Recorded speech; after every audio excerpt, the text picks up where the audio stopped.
Well, good morning to each and every one of you watching us live from Hamza Bio TV, the Gambia. My name is Sidi Bikani. We are back at the Independent Electoral Commission House. It is the day 6 of the presidential nomination in the Gambia to be slated come December 4th, 2021.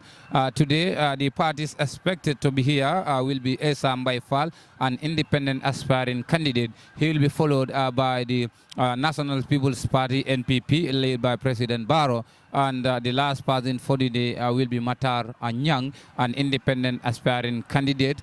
These three candidates today will come to the IEC here to submit their nomination papers and the documents that were required from the Independent Electoral Commission. I have my colleagues here. They will translate the same text into various local languages. On jarama musidɓe mina on salmina caggal nde mi salmini on ha joni ko min Fatou S Diallo arani on ɗo IEC minen addandi on kibaruji ka Hamza Bio TV on andina wonde ha fa minen jokki fi nomination bo ɓe waɗata ɗum woni candidate ɓe anndanɗama hoorema ɓe faala ƴettude laamu Gambia ko woni ɗon joni minen habbade ombo ɓe innata Ensa Mbaye Fall on woni mbo anndanɗama hoorema kanko foti arde fos on ɗo si immima ɗon noon en heɓa mbo anndanɗama hoorema kanko woni mbo anndanɗama kanko laamiɗo woni ɗo ɗum woni président Adama Barrow on ɗon si immima ɗon en heɓat kadi inneteɗo Matar Nyang joni noon kala no wawi wonde rek ka ɗo IEC min adana on kibaruji ɗi inchallah. Assalamu alaikum mbokk yi maa ngi leen di nuyu ku nekk ci sa tur ak sa santa man la seen xarim seen doomi ndey Mariam Camara tey nag delluwaat nañ fii di IEC pour indi leen lii di nomination yi tey nag ñu war a ñëw mooy Essa Mbaye Fall independent candidate gannaaw Essa Mbaye Fall kii di président Adama Barrow moo war a teew fii ci IEC bu fa Adama Barrow jógee kii di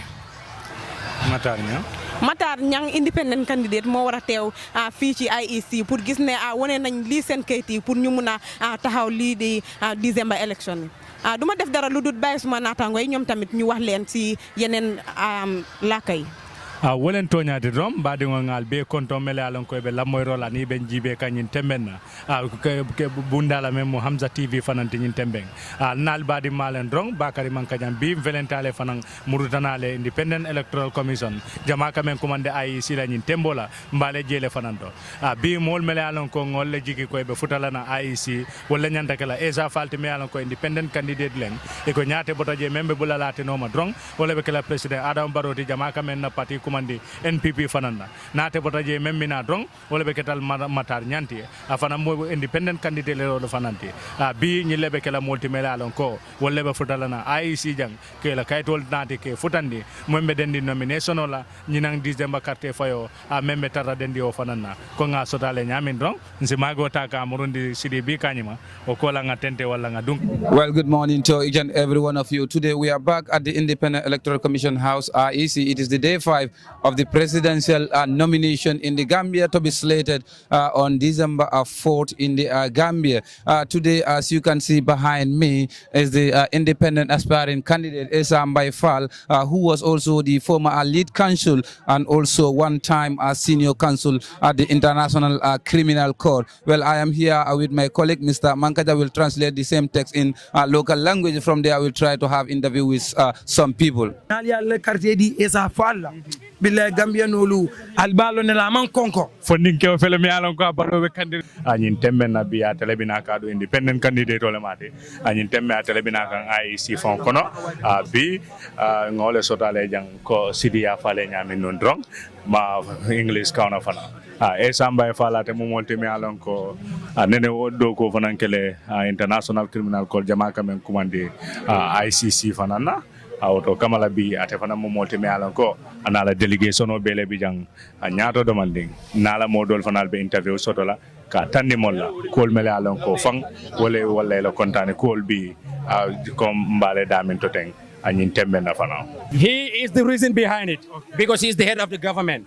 He and his minister of energy need to come out and tell us why, because we cannot believe this. If you go, he have hired every gele and he is handling them. So why not us? Are we not having the same right he is having? Or because he is the president, then he is having that privilege?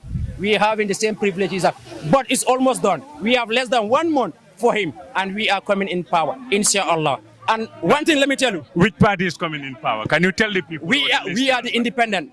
We call ourselves the turn around movement sober. Yeah. Because if you Lead by? Because we are very sober. Sober is a local language, which it means, I don't know, how can I just put it? Serious. We are very serious, and we know what we are doing, and people knows us, and people knows that we are very serious when we come to what we are doing. But one thing I will tell you, tell Barrow, we are coming to this state house, inshallah. Sa falla be dunkan teng me alon kanene keta lead consulted di TRRC sa fal fela be dunkan ano monyo sa fal be dunkan intembe na delegation on ano monyo sa fal fele bi ma la lungo kap is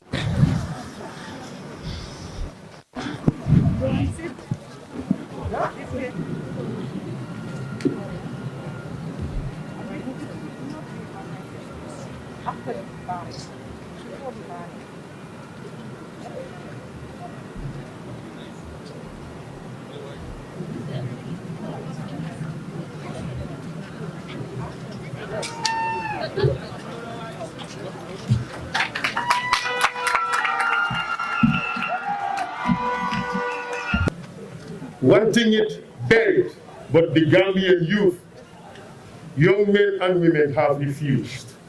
We say no. And come December 4, we will show you, we will bring you down, and we will ensure change in this country.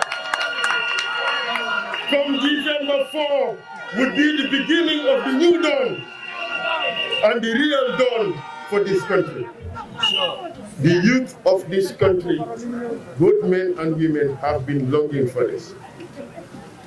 You think you have spoiled our nomination? No. You may have dampened what has happened here today, but you have strengthened our resolve to make sure that come December 4th, you change this government and start the rebuilding of this country. I thank you very much.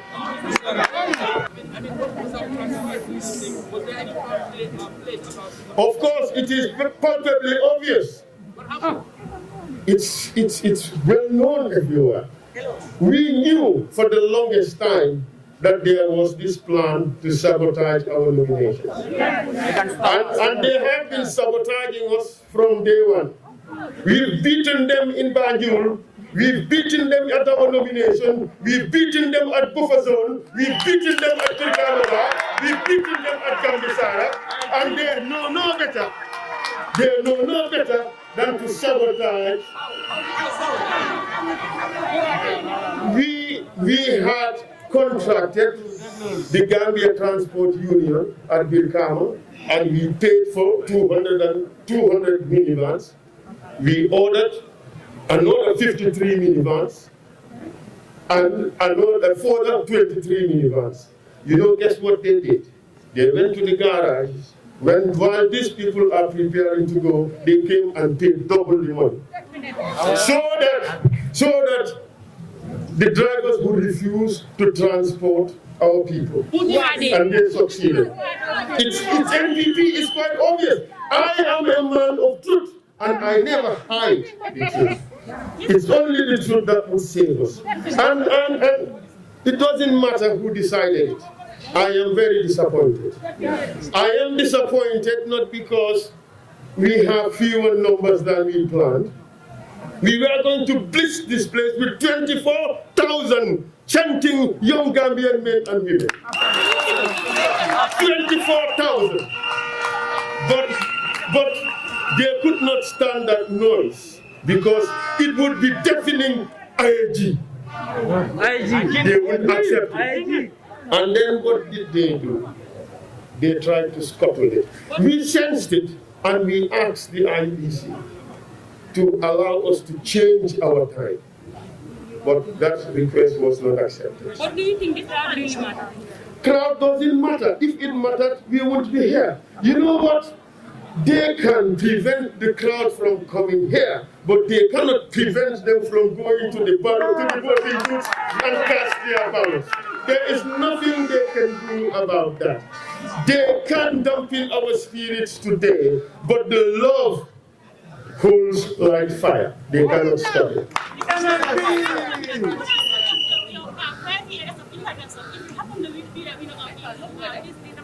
But I have been talking about this for the longest time. I have been talking about it for the longest time. Youth empowerment is fundamental to change this country.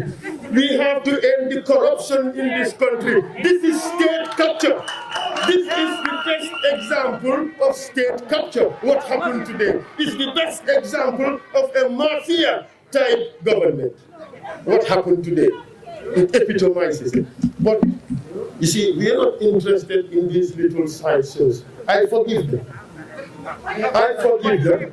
But you know what? The young Gambian youth would not forgive them for trying to scuttle their democracy, and come December 4, they would punish them for their ill-advised misconduct.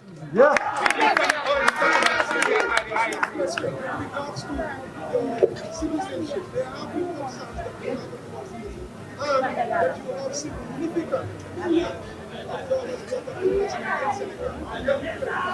Look, it doesn't matter how much money I have and where it is.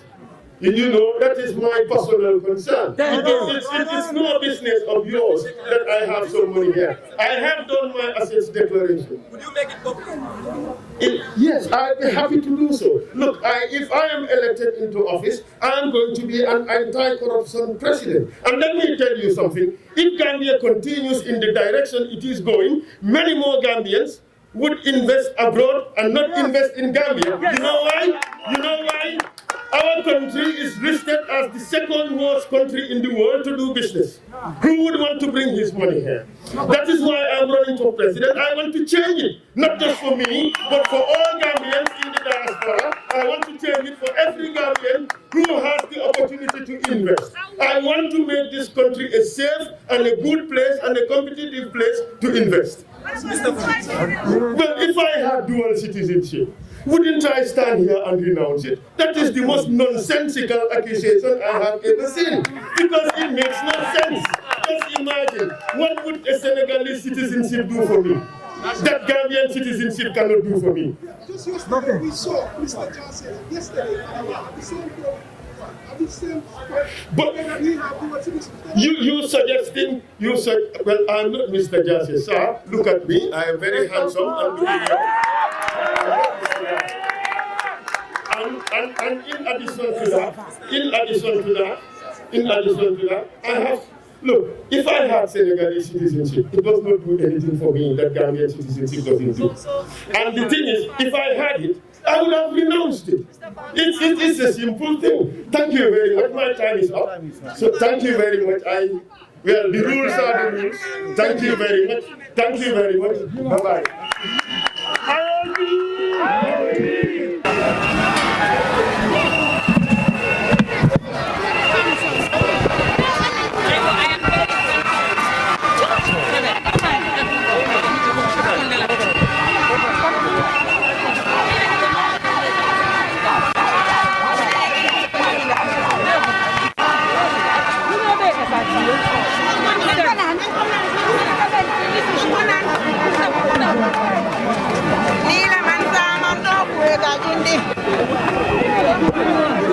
Sorry. Sorry.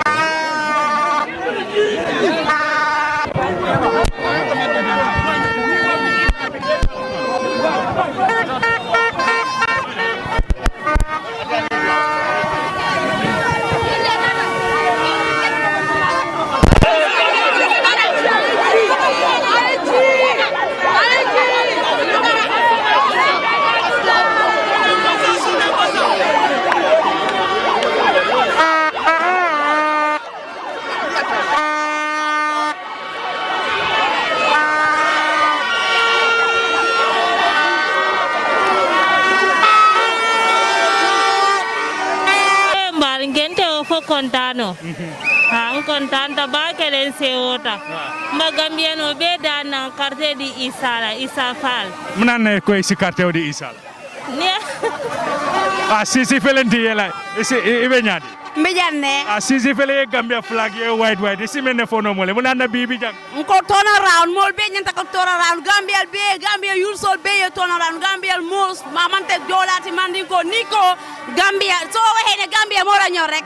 Gena sil. Nga support Essa Mbaye Fall moko muna amé. Essa Mbaye Fall mo ñu ñor nañ gena ñu yépp xamné ne mo muna amé na bara waja. Na waja. Okay. Fat Fall la tudara kam la. Fat Fall. Yow lo buga si parti Essa Fall bi. Suma mak la. Okay. Wow. Lo muna way yifi Gambian si about Essa Fall because yow rakam nga. Rakam la da nga ñëw pour jappalé suñu mag bi diko ñaanal suñu yaay Sora Diagne lum liggéey ci njabotami inshallah rabbi yalla dina ko fay ci Essa am nañ yaakaar te yaakaar du tas inshallah. Jërëjëf madame Fall. Commune ne fanal nata kena nomination paper taka summit fan IEC ñin temben na Essa Fall nala turnaround kafo mol be fele wide ñin temben na ay be silo kan kamuru kabrin tumo minna yela nomination paper ta ka summit o bengoto Essa Fall fanal nata ka diamu journalist ole ka kuma kan jamal fanal ta ka tannin no bengoto ado bengoto fanal tanni mol la kabrin tumo minna ñinin ka fate dual citizenship soto memo Senegal diyati anin Gambia diyati bara natana ka ko indi mol mako tema Senegal diya fanan soto ya ñinin kala fanko ni fanko fanan na fanala ko atebe Senegal wona sabu be Senegal banko ko bara nata ko be senandi ko ni ajol be ala fanko be Senegal banko kan wala ñinti ko Gambia ni ajibe business o ala ko kamane jambakele ñila kada kuma kawante tan wamin Essa Fall be diamalan tol journalist ole senandi molma Essa Fall la kafo mol be fele turn around kafo felenti be wide ibita ka ñin temben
nge konto nge jo e fanam fele be sirira puso ka bi mu ne futandi jang mi me kerin banko kan kairo nin tenko nin sabato komin ko defana sita nga selek nga jube nga tenteng nga jaba kase woto nga jele ko Essa Fall wala fitta deeply in my heart pour nga tambende bilen lumoti ala mi safe aya dimolla pour nga nominate wokola ni wobada ye ala la sembo kan nga samba nga sindi state house Cairo ning tenko ani fanan kujama mi me fudiri ala subhanahu wa ta'ala yalo al nga betu ala bulu enta chikana by force inshallah abaraka nga Essa le ko na keta mansati ni bankoka na hajo be asa jarano so wale tunafonikel ko ibe fala normally but the gali menkentella amandia because right now I'm not happy mbemu banko dineti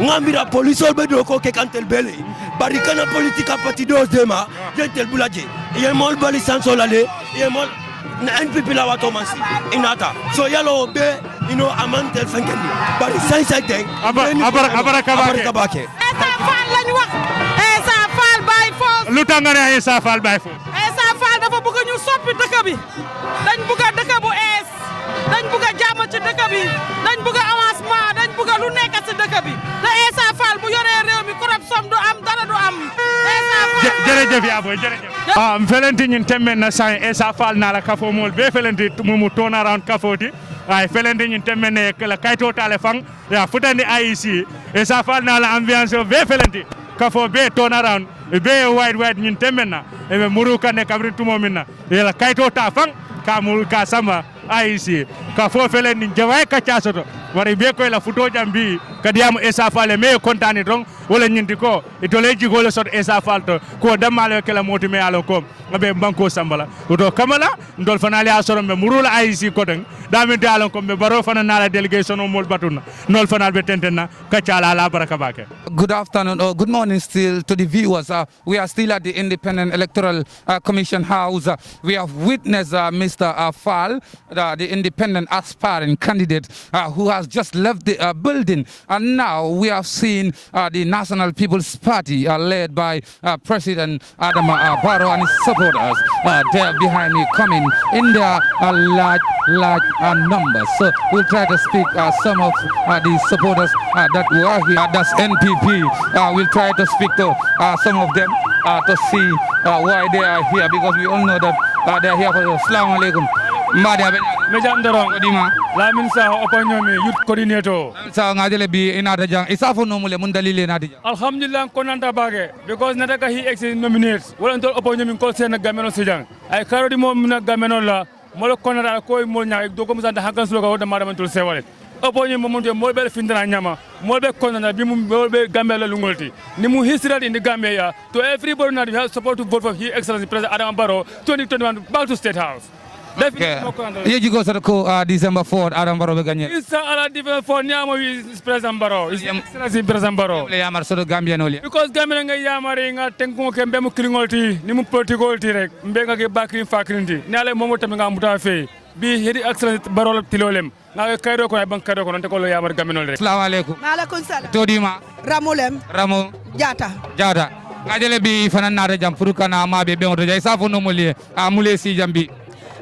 Alhamdulillah rabbil alamin ntelam bakaw het yaay kompinti APRC la Karola ani NPP bin se wotal katunga bakaw mobilize nyami bakaw funtita nyami oh definitely happy tale ngane sanya hane ngal sino tafak UDP tolman silela mbe bakawle mbe bata kungol sareta wala to barantol man silela bi funtita nyami yutol fango sontale ko MPP bi tonya baro e seboton anunga alna ko mbe baro dandan la fo last minute oto ni ko wiw do ramba fala wiw baro anu na diata la albe muruna ko tankali interview mu jatati bakaw kace kali sayemle yamar so Gambia no le Ramo Gambia non ko ndanga min soto pour que yamare alna nga president makoy nyanta president sembentu yala isa jala 5 years o asa futandino bare ka fa ko sita 5 years do nga boni 5 years wo manke matati alinga na mbenga denga makoy nga do koke nga na banko doku ay musoli makoy ay balafa musoli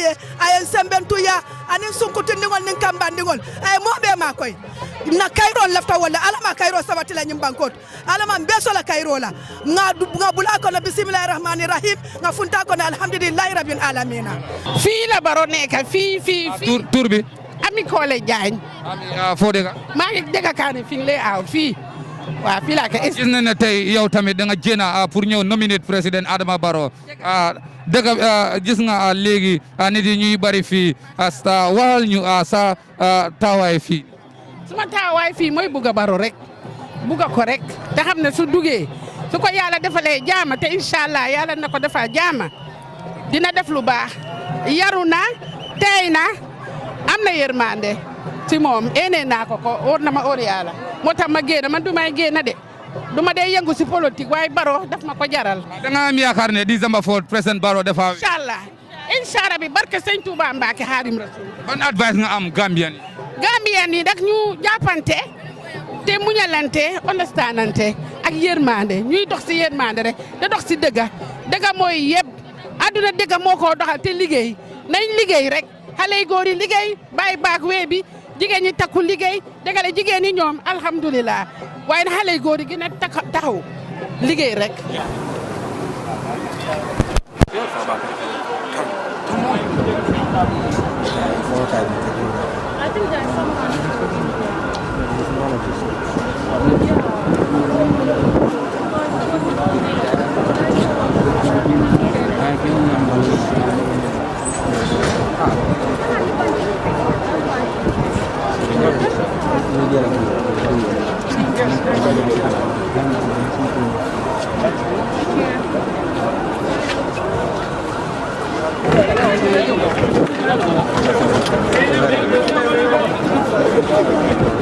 Thank you. vehicle that was coming for nomination was involved in a fatal accident. We lost 5 of our members. I extend my condolences to the families on my behalf, on behalf of my family, and the entire government and the Gambian people, and the political family. Your question is what will be my priorities going forward. I've been in office for 5 years. I have one main priority for this country, that is development. Development, basically if you say development is everything. But I have a slogan, no infrastructure, no development. I will continue with my infrastructure development. We've seen the European leader, challenge the declare their assets publicly, and he also last night. Would Mr. President, declare these assets publicly so that the citizens can know Mr. President has this and that? It is APRC is a party. So what is APRC is not APRC is a party. We are in alliance with APRC based on principles. The principles is they are a registered party, they are legally operating in this country, and we are also a party, that's why we align with the APRC. And it's in the best interest of this country. It's in the best interest of national security. It's in the best interest of reconciliation. You have to wait for me to be yours. Listen. I am a Democrat. I am a Democrat. Listen, my friend. I am a Democrat, and I believe in the principles of democracy and rule of law. It is the Gambian people who will make the decision. It's not me. If the Gambian people, whatever they decide, I will respect that. This one, yeah. One more question. One more question. No. Yeah, go ahead. Mr. President, what is your response? Can you please, not you, yes, let it, go ahead.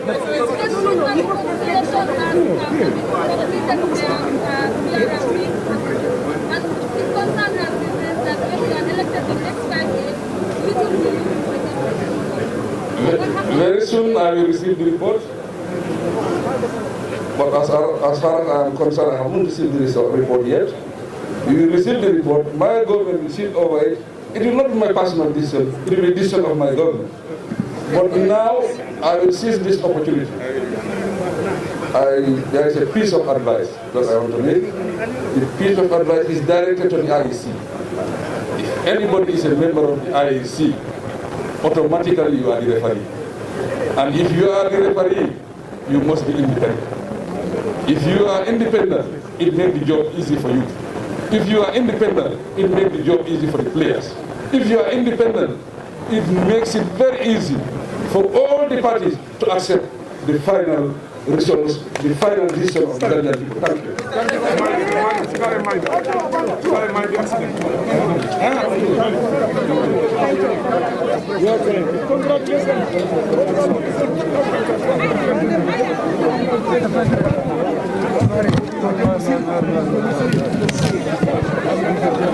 Mbadi le président Adama Barrow ak ramol me alonko diamuta nenata jibe diamuta ate journaliste le kabirenga ala kayto nyinta samba ate independent electoral commission alpha baya memo aliou momoro njayti kabira ala kaytol beta diala ko lala nin kibar tala nin kibar janjannal na kacha so membe dending ala mansa ala wala nyiti ko doli anyinen ka membe den tiara sila doli anyinen ka na ganyere sanjilul nala be mulaka la nyimbanko bara itani ko de kukuli ne soto wolem ate memu ate development to nyimbanko and banko development no nadara banko la infrastructure amambeta itandiro ko kul mel yalon ko wolle bo fanna nyin nadaro nyimengre president Adama Barrow sandeng afelentum al nyawa la moto la appareta la abulata la moto on already na pare kan pour ka fendi NPP face à la balle mo wili jamal wolle ba badu kam banta afelende ala moto nyimbe move kan pour kata al nyaba je kan nyame adelo nga même at national women mobilized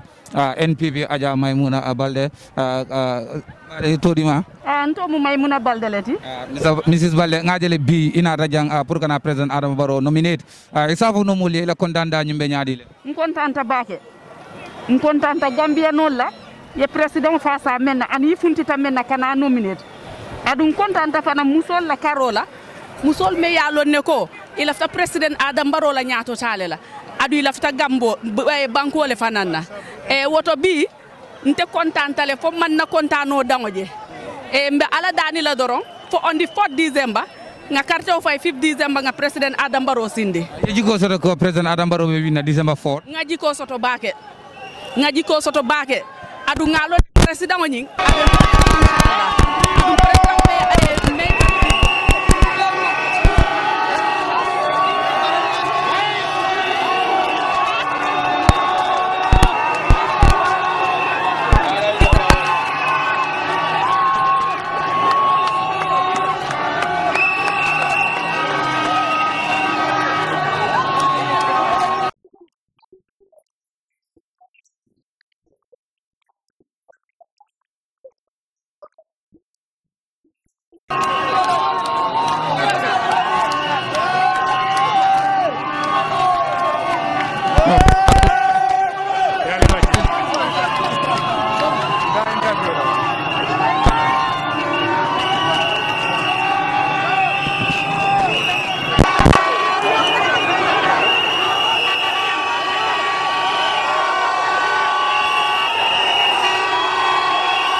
This is Fatu S. Jallo reporting from the IEC, from Hamsab TV. As you know, still now we are reporting about the nomination of the presidential candidate here at the IEC. In the morning, we received Ensam by Fall, who has already taken his leave. From there, we also received President Barrow, who has already taken his leave. At the moment, right now, we have Matar Nyang, who is already with us at the IEC chairman, ready to submit his document to the IEC. we will be bringing you more updates about the nomination of the presidential candidate here at the IEC. Musibe am ha joni ko min Fatou S Diallo wonani on do IEC on gandi no wonde suba kamin wadi do receive mo anana ma hore ma ko innete Ensa Mbay Fall kanko arino do wadi sommi document saji mandi ko woni do o yalti innete do a president Baro on kadi arino do wadi sommi document saji modi fof ka IEC chairman woni Alimo Monjay joni non ka woni do ombo min hebi do joni right now do a IEC ko innete do Matar Nyang kala no en wawi wonde rek min adana on kibaruji de selle jabi.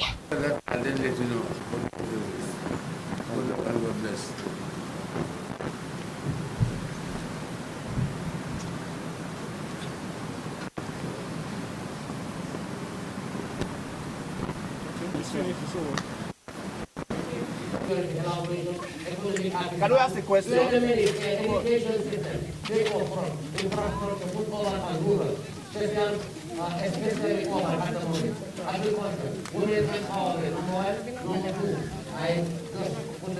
At the moment, right now, we have that our last candidate for the day, who is called Matar Nyang. At the moment, he also have submitted all his documents. Yes, question. Let's ask me. Yeah. I want to ask you. These are things you intend doing. But if you take a look at that very... They give me time, I don't have time. If you take a look at it, not very... Are you asking our questions or not? Yes, sir. Nothing is written there. Hani kabi mbadi ngol ntelem al tirma o al dingo Fatou S Diallo ntele balle jang IEC ka kibarul finale jan Hamza TV ali yalo ne ko hani sang. And this pamphlet you have here is all leading. My question is, are you serious to become president of the Gambia with this? I say billahi, wallahi, tallahi, and I'm dying for this country because now I don't have a father, no mother, only Gambia is my father and my mother. And this is all we know about. Wait a minute, there are Gambians today. They got hungry and they slaughtered them because of the law of the country. If you're looking for a person who loves the country, who was excavating from wells of carbon and who was living around Mainumba or Korok, a village called Korok, okay, who living around the riverside. Today we have the salt water. This is why this country. We have a lot of countries. I cannot find something called in one. But I said, First one minna tay ka fo wala ko Ensa Mbay Fall Ensa Mbay dum wonata janne somanda ala document so mum sommi to di IEC chairman kabriya bota je president Baro wala nata nan jang ay ala document so sommi to di IEC sainte ngamin soto right na ka fo mi ko Matar Nyang right now Matar Nyang wala bi IEC jang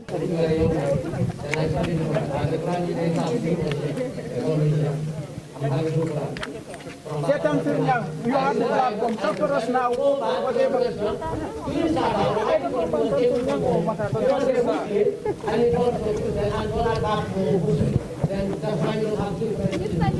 So tell us something. Ani journalist solle be diam kang abi ba nyinin kan question no la sainteng ani wolle be nyola be tembo minto mbokay xam ngeen ne fum nekk ni be legi ci IEC lañ nekk fum nekk ni be legi xam ngeen ne be legi You don't have anything to say. You don't have anything There's nothing back. Nothing is written about you.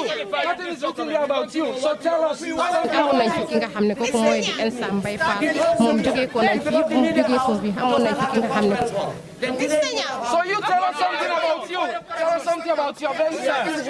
son yi nga xam ne ñuñ la joxe ka di xibaar yi ku nekk di laajte si suba nañ amoon nañ fi ki nga xam ne kooku mooy di Ensa Mbay Fall moom jógee ko nañ fi bu jógee foofu bi amoon nañ fi ki nga xam ne kooku mooy di président Baro xam naa ëllëg incha allahu rabbi dinañ leen indil everything loo xam ne ñu ngi ko am fii si IEC jërëjëf man la seen xarit Fatou S Diallo